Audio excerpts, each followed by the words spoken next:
Can machine learning do ADHD diagnosis? They claim that this is sort of the first paper to explore all of the dimensions of distraction. This is such a new area in so many ways. I get pretty wrapped up. I don't have control over my time.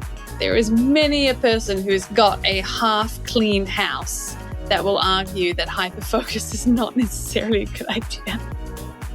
I'm so excited to see where this research is going to go. Hello, everyone. Today we have another wonderful live episode of the Research Recap. So we have our ADHD Academy audience here today. They will be asking questions. Some of them have sent in questions beforehand, and we will be answering those questions at the end of the paper that they reference. So if you are in the audience, feel free to put in the questions as you go, and we'll answer them then. We have two really cool papers today. We have a paper on hyperfocus, which is, as they pointed out, one of the first times seeing a paper on hyperfocus in the research. It's not thoroughly researched when it comes to ADHD. And we also have a paper on machine learning because, we had to be up to date. So a little bit of a paper on just thinking about how AI and machine learning and all that kind of stuff might help with the diagnostic process for ADHD. So very, very excited to talk about these things today. Okay, so Sarah is here with me today, as usual, and we will be talking a little bit about the first paper, which is Understanding Trait Distractibility and its Relationship with ADHD Symptomology and Hyperfocus. And basically what they wanted to know was, one, they wanted to break down the idea of distractibility into subdimensions, and then they wanted to look at how they related to ADHD symptoms, both functional impairment, but also hyperfocus, which isn't something, as we mentioned, that people talk about a lot. So, Sarah, how did they go about studying this? It's quite a complex thing to look at. This was a really interesting study. They sort of took two different samples that were totally different from each other. They wanted a wider range of demographics, although in the end, they really only came away with 18 to 20s. But anyway, they had sort of 1,200 adults. Everything was done online. It was 15 different self-report surveys. Everything was just trying to measure real world distractibility. So they claim that this is sort of the first paper to explore all of the dimensions of distraction. So usually when we look at papers on distraction, it's talking about external distractions, how many times do you get pulled away by sounds and things like that. But there's also sort of the automatic avoidant thoughts that we discussed, sort of those internal distractions, as well as just general mind wandering, because that's slightly different, right? So yeah, they sent out a battery of tests for these people. ADHD diagnosis was self-report as well. And they even had their own little hyperfocus questionnaire. Yeah. What did they ask for the hyperfocus questionnaire? Do you know? I couldn't find that survey. That's annoying. It'd be great to have seen it. I agree. Yeah, I'm just going to the paper to see if I can find the name of it again. It's called Adult Dispositional Hyperfocus Questionnaire. So this is a 12-item scale measuring one's tendency to experience hyperfocus, which is a state of heightened and focused attention. It's sort of just I'm doing the thing. Yeah, and you're meant to say how many times you engage in certain activities. From never to daily. Unfortunately, I'm not seeing actually any of the questions. So I'm going to copy and paste that into Google. Yeah, because it's a little bit similar to the conversation around flow. One of the things I didn't necessarily say was hyperfocus hasn't been a lot in the conversation with regards to ADHD specifically, but the conversation about flow has definitely been in the research and the zeitgeist in general. So I'm just curious to see it because I didn't see a conversation about flow in this article, which makes sense. It's hard to be on top of every single version of every single word across every single area. But I was interested in that. Let me see if I can just find the word flow in here somewhere. So I think I might have found the paper, although unfortunately it just noticed that I am not a member. One of the things that I can still see says not realizing how much time has passed since you started your homework or studying. That's so sort of that losing track of time situation. That kind of refers back to last week's discussion where we talked about the idea of losing track of time as part of this took longer than I thought it would and that kind of thing. It's interesting to think of that as a hyperfocus because in the other paper it was considered to be just a negative. I think you could make a case that hyperfocus is sometimes negative. That is very true, actually. Depends on how much time you planned on spending on your homework, for example. Yeah. Yeah, for sure. I looked up the term flow, and there's different words for it in this article, and they just talked about the idea of typically thought intrusion is studied from a psychopathology perspective because intrusive thoughts, which is one of the distraction measures that they had, interrupt the flow of thought and capture mental capacity. So they didn't really talk about flow with regards to hyperfocus in there. Interesting. Yeah, very interesting. So we have the methodology. We have a lot of adults, 1,220, which is very good. They ran the sample twice, like I said, because they wanted to see if there was going to be like vast differences in the results when you look at the different populations. They didn't find a wild discrepancy. Yeah. And then we had the self-report surveys. So before we move on to the results, can you speak to a little bit about what those different types of distraction were and why they felt like they needed to separate them? Because that's a whole discussion. Yeah, so they were looking at obviously the different sort of root causes of distraction. So there's like those external distractions, things that come from the outside. Maybe you have to filter out competing stimuli. One of the questions here is like, it's hard for me to stay on one activity for a whole hour. Sort of suggests difficulty like staying in one place. And then there's those like internal distractions, which they're really exploring as more like intrusive thoughts, as Sky said. So, it's a lot of that automatic avoidant conversation we had already, where it's like, oh, what's the point of getting started? I'm not going to finish and things like that. Yeah. And then the sort of mind wandering conversation is looking at things that on face value might not be like, anyway, I'll get there. So the mind wandering is things like scales on how often you catch yourself daydreaming. It feels like I don't have control over when my mind wanders. And that's how they're sort of measuring mind wandering. And it's really interesting when you consider that when you talk about what they found. Yeah, no, definitely. And would you say personally that you're more of an internal distraction person or an external distraction person? I am definitely an external distraction person. I also have sort of some of the mind wandering and like I'll lose track of time and be like, wait, how long have I been gone? Sort of thing. But generally it's having to tone out unwanted, unexpected stimuli. What about you? So I think I used to be quite an internal distraction person when I was younger, especially in school. And now I'm more external. And I think one of the reasons for that is because when I was younger, I didn't have anything to externally distract me. I couldn't listen to podcasts. They didn't exist back then.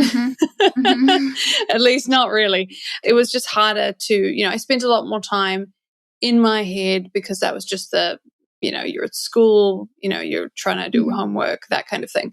So I feel like either way, I was distracted, but now it's much more external. Well, now you have kids. Yeah. Yeah. The definition of unpredictable distraction. It's not just a distraction. That's more of a kind of like assault of the ears sometimes. Yes, it sure can feel that way. Yeah. I wonder if anybody in the audience wants to weigh in on that. Yeah. Internal or external distraction. What do you guys think? Which one are you? I know we've been talking a little bit about it over the holidays because over the holiday period, it can be a lot of external, a lot of new people kind of coming. Just constant bombardment of new things. Yeah, 100%. External distraction. Yeah. I've worked with clients who have external distraction. It can be really hard, especially when you're in a position where you are supposed to be in a meeting. That's a huge time to be like, oh, what's out the window? Oh, what's going on there? If you're talking to somebody and you're in a meeting or you're, attempting to pay attention at work and mask, for lack of a better word, that could be a hard time. I think I'm going to pause for a moment and just say that to everyone who is an externally distractible person, gotta consider like sensory overwhelm. because we don't always stop and think that like all of these distractions have us in a state of hypervigilance. And like now we're even more tired than we could have been had we just blocked them out from the get-go.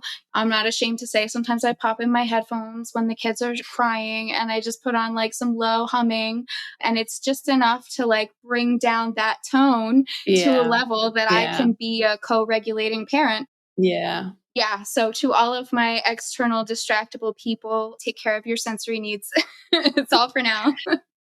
Definitely. It's funny you should say that because we haven't really talked about this, but I also do that with the headphones in my ears with the kids sometimes. So we're I on the feel like same it's very wavelength. common. Yeah, definitely. And I can see from the audience here that a lot of external distraction and definitely agreeing. So yeah, that's awesome. Should we get into the results then? Now we've got distracted Yes. talking about Let's do it. distractibility. Should we talk about the results of the real world distractibility and what they found? Sure. So honestly, I think that how they found it is more interesting than what they found, except for the bit about hyperfocus. I think just broadly, they found that when they combined all of those individual factors into one thing, which they called the distractibility factor or the D factor, that combined result was significantly associated with ADHD symptoms, the hyperfocus, and the functional impairments. But when they sort of looked at them individually and the relationship, it was not associated. So, sort of each subdimension on its own did not capture the full experience of distractibility in the ADHD population. Yeah. Distractibility is such a huge factor of having ADHD that if they had found that distractibility was not associated with ADHD at all, I would have been quicker to check their working than I would be to say, oh, what does this mean for ADHD? Especially as it's only one study. But what they found on hyperfocus was really interesting. They found that hyperfocus was positively related to mind wandering. So, mind wandering or thinking about something and getting lost in the moment in your head was associated with a greater likelihood of experiencing hyperfocus, which it makes sense in some ways. Like it is a similar idea, it is a similar thing. But then they also found that external distractibility predicted weaker hyperfocus, which wasn't what I was expecting at all. Okay, so this is where I'm going to get really excited. I'm going to go back to the actual questions that they asked to measure that mind wandering, and it was things like, I feel like I don't have control over my attention. I tend to get pretty wrapped up in my daydreaming. And sort of the way that we answer some of these survey questions, I mean, that sounds a whole lot like hyperfocus to me. You know, I get pretty wrapped up. You know, I don't have control over my time. Yeah, so I think it makes a lot of sense that it would predict the hyperfocus. And then I think in terms of the point about external distractions making you less likely to hyperfocus, I think that just means that like the tendency to get distracted from the outside sort of impedes your ability to hyperfocus, perhaps. That is a really great point, actually. Maybe it's the focus part, because, like you said, you're getting drawn out of hyperfocus itself. And I wonder a little bit if you're mind wandering, then I guess you can mind wander into a hyperfocus. And that can kind of be, I mean, that's not a very academic way of putting it, but that's kind of what they think is going on. Yeah, and I think that speaks to the experience. I'd be really curious to hear what other people have to say about their experience with hyperfocus.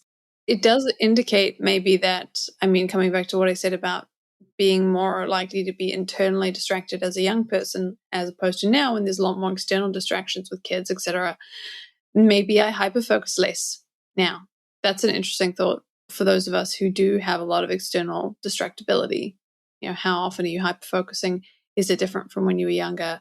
How can you even tell? Because hyperfocusing doesn't really lend itself to awareness. That's so true. Just had to let that one marinate for a second. Yeah. Just give it a little I pause. was just thinking about how much free time I had and like how much alone time I used to have and how little I have now by comparison. And so, I think that makes sense. But yeah, that was a really interesting conversation, I think. Definitely. Yeah, I love this. Well, that's good because it's what we do every week. Yeah.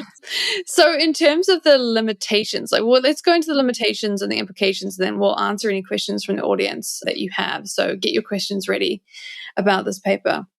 They mentioned there was a possibility of interpretation bias, which basically means, what are we even measuring? Mind wandering? Maybe. Yeah. Is it mind wandering? Is it not? None of these things have been they did a good job, but this is such a new area in so many ways. Well, also the neurodivergent tendency to overthink the questions and then answer it wrong or Mhm. inaccurate, I think is a better way to say that, cannot be understated here. I mean, That is very true. That is very true. yeah. Yeah. And then in terms of the practical implications, what they said specifically was that this was a novel variable, and this indicated that we could go ahead and continue to research this idea of distractibility and hyperfocus. Yeah, I mean, I think it could be a helpful construct in terms of looking at doing more research with it in terms of something more helpful, like the executive Hmm. functioning literature Hmm. or Hmm. other sort of treatment stuff. But Yeah. sort of Yeah. on its own, it's a little bit just oh, that's cool. Yeah. You know, We get all distracted. right. Yeah. And unfortunately, that is what a lot of individual papers are. Yeah, it's okay. And, as we'll discuss in the next paper, when you combine them all together, you can make something very interesting. So, in terms of what we're talking about here, what I'm getting from the audience is basically just, hyperfocus can be both a amazing thing. It can be very rewarding. It can be this wonderful feeling of getting everything done, feeling like your working memory is back online with ADHD, which can be so amazing, working through things. But then those distractions can be really tricky. And also, as you mentioned right at the beginning, what are we hyper focusing on? Which they do not discuss here. They just discuss the idea of hyperfocus. But there is many a person who's got a half cleaned house that will argue that hyperfocus is not necessarily a good idea. We know that ADHD can feel overwhelming and frustrating, and that's on a good day. And we don't want anyone to have to navigate that alone. That's why we created the ADHD Academy, where adults with ADHD can meet, join, share stories, and support each other in a judgment-free way. If you want to connect with others who truly understand you and learn research-based strategies to help you feel more in control and build momentum in your life and work, you found the right place. Together, let's transform your ADHD challenges into strengths.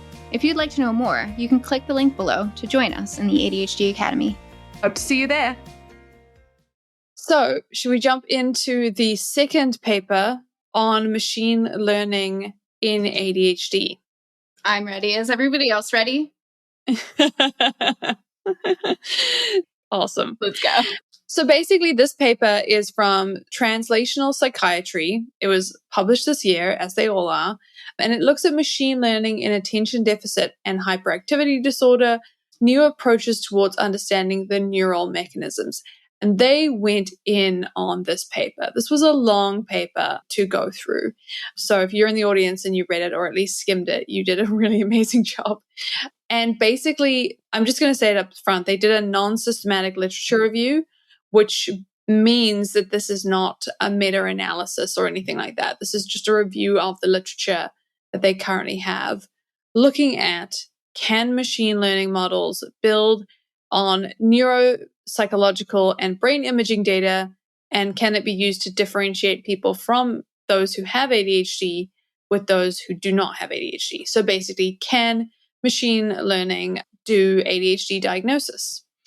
And I took a minute to actually just remind myself what machine learning is. So for those of you who need that same minute, I'll just say that it is the use and development of computer systems that are able to learn and adapt without following explicit instructions. So it's that explicit instruction bit that's particularly interesting. We're not telling the computer exactly what to do. We're kind of letting it learn, essentially. I'm not a machine learning expert. That was my best go at the definition.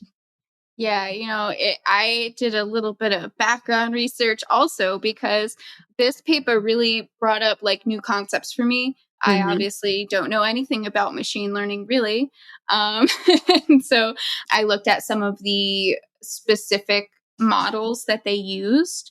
They all are known for being able to manage complex data sets, lots of different variables and things like that. So it was really a perfect candidate for a human problem. Yeah. Humans are very complex. And it's interesting because, one of the things that we've talked about many times on this podcast is the idea of ADHD diagnosis and what we can do to improve how fast and how effectively we can have an ADHD diagnosis. And this paper argues that machine learning may be a part of it. So this is going to be slightly different in terms of going through it, but broadly speaking, what was the methodology, Sarah? So basically, there's all these pre-existing machine learning models, and they just fed them functional measures, so brain scans, for example, other sort of biological data that they had, genetic data that they had. I mean, really, the list was so extensive that we're not even going to be able to read every single thing that they found in terms of results. Mm-hmm.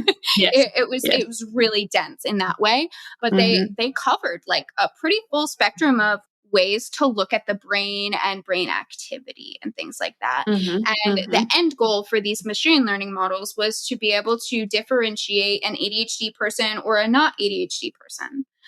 I think the practical implications for this paper are extremely important. How they did it is super complex. I would love to have someone who's like more of an expert in this field come We're explain going to go machine learning search for to someone. us. Yeah, for sure. Putting our feelers out there. But yeah, and then they just like plugged in a bunch of data that they have about people and basically compared like, were they accurate in predicting this or not? Exactly. More Swedish registry data for the win Oh, on this was one. it? I didn't pick up on Yeah. that. Oh, yeah. Wonderful. We love our Swedish registry data. Yeah, they've got so much good stuff. So what did they then? So they put all these different things through. They had a look at all of them. And what did they find? Because what they were trying to figure out was can machine learning models accurately predict whether someone has ADHD? Yeah, there were some other goals as well, but that was the main function of this paper. And so what did they find with regards to that function?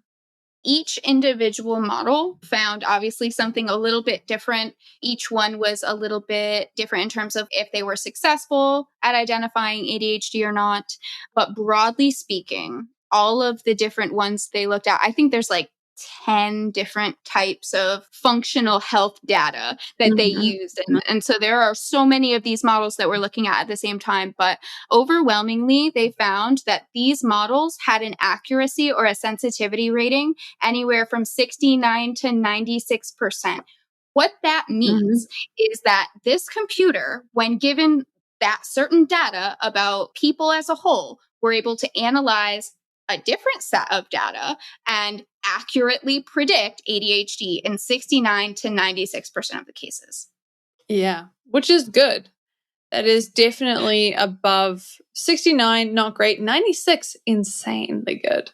Absolutely insane. Yeah. I mean, they even go on to say that some of these models were more accurate than the DSM criteria. Oh, actually, no, that's an incorrect statement. The models that were fed only DSM criteria categorized at less than 24% accurate. That's interesting. So the models that... You're absolutely right. That is a call out to the DSM criteria being insufficient at capturing the ADHD. So I guess what I was going to say was they fed the machine DSM criteria. What did they feed the other machines? Do you know? Yes, I do. I have an extensive list. You're the best. So there were models based on executive functioning data, so emotional regulation, working memory data, and things like that. That one was highly accurate, 88%. They had SMRIs, fMRIs, regular MRIs, EEGs, and FNIRS, which I have no idea what it does. Yeah, that was the first time I'd seen it as well. Yeah. That's the most accurate one. So that test measures cortical blood flow during cognitive tasks. Oh, so this was a task-based test. Very cool. Yeah, that was the most accurate one out of all of the models. Okay. Can you take me through that one specifically? Because I think a lot of people are going to be really interested to hear about this 96% test. Yes. So it's a functional near infrared spectroscopy.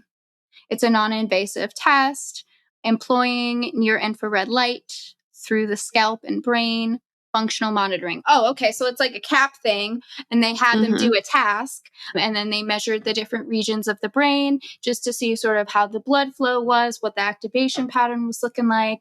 Yeah, exactly. Yeah.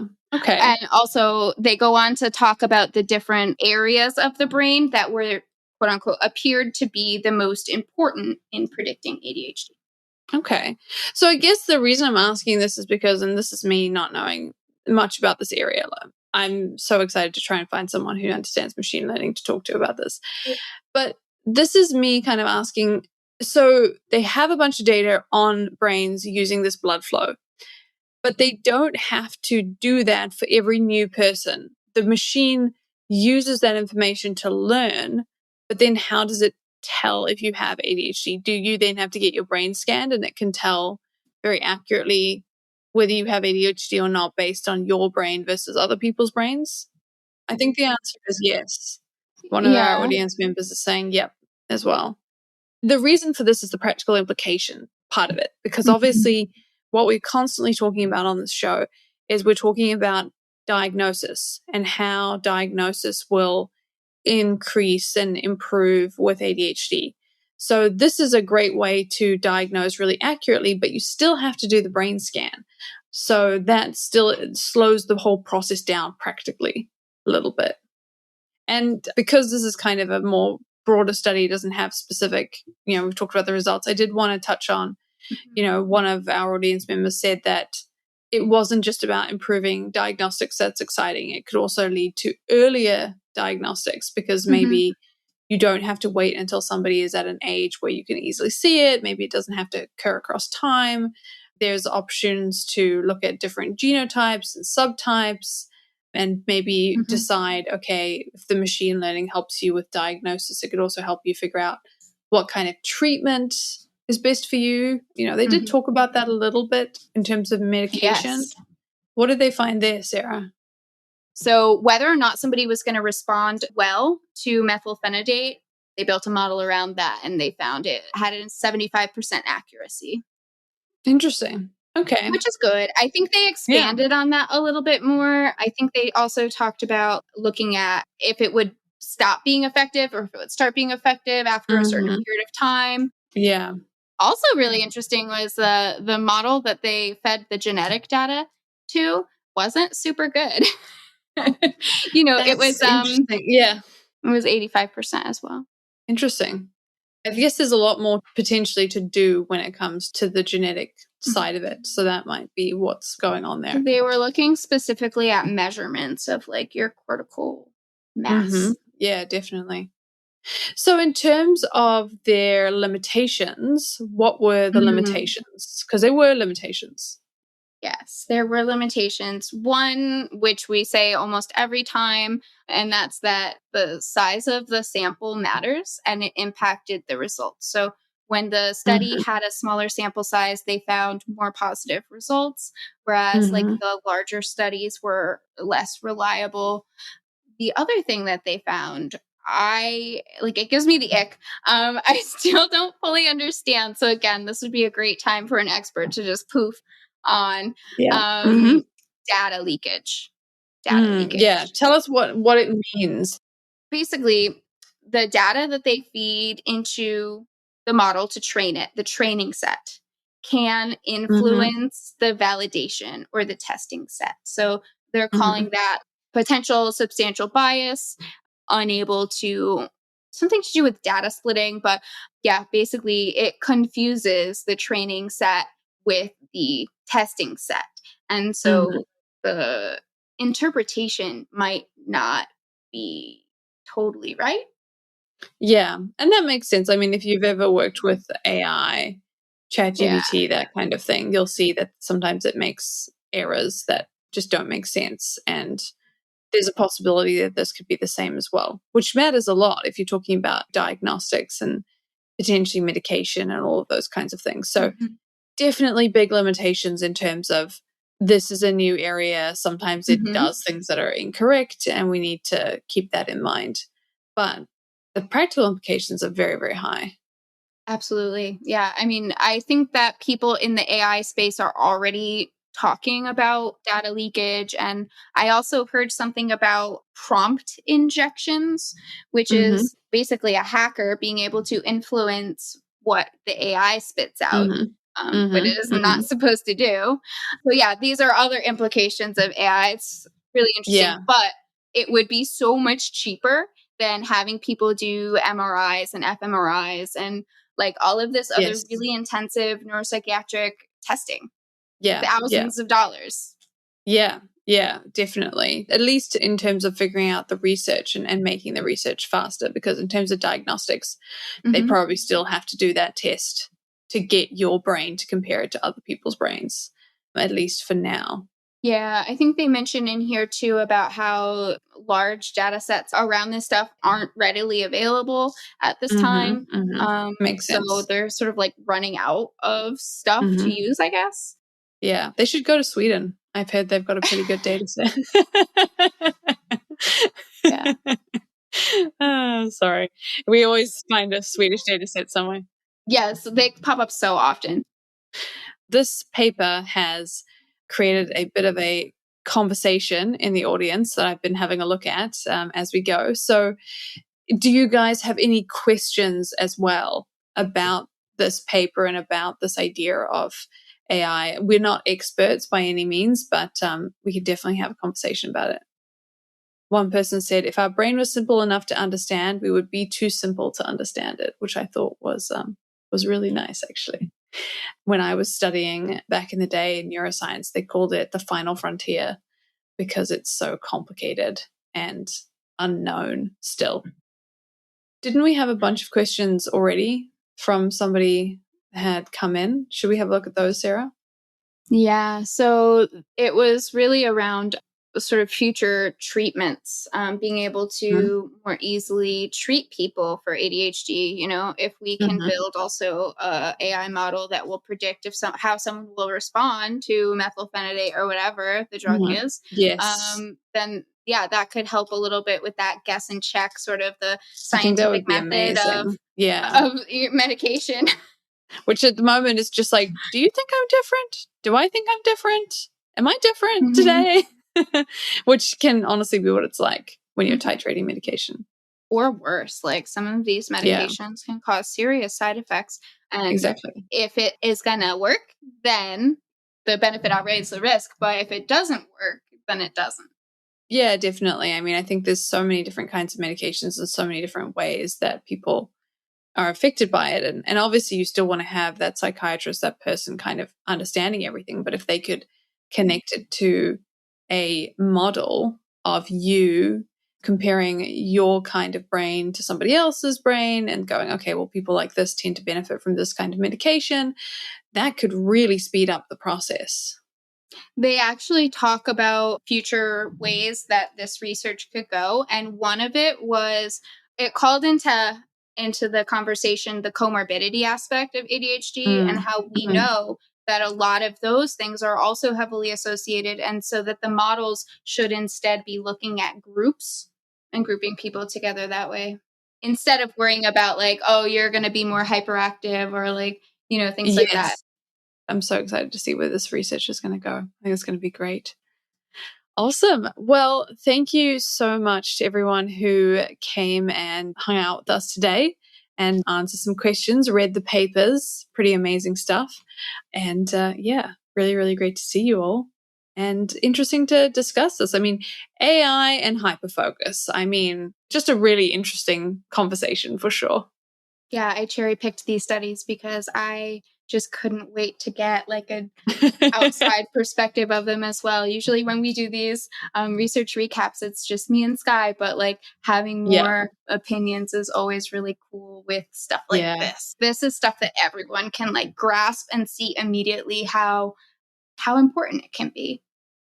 Definitely. Yeah. And if you are listening to this and you have some opinions, please email us, reach out to us. Let us know if you know anybody who's interested in machine learning. Let us know, because we really, really want to just keep learning, keep sharing, and keep telling all of you about what we learn. It's a really interesting new area. Awesome. Well, really great to see everybody. We'll see you next time for another research recap. See you then. Bye.